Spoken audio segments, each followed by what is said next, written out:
তাকেই তোমার কাছ থেকে দূরে নিয়ে যাব আর তোমাকে বড্ড একা করে রাখবো। তিনি আরো বলেন, কখনো বলবে না যে তাকে ছাড়া আমি বাঁচবো না, কিন্তু আমি তোমাকে তাকে ছাড়াই বাঁচাবো।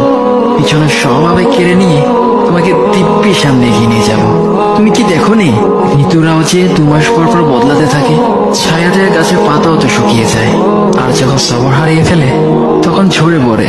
কিন্তু তোমার রব তো ধৈর্যশীল ও পরম দয়ালু। তিনি তো সেই ঝরে যাওয়া পাতার ঢাল থেকেও সবুজ পাতা গজান।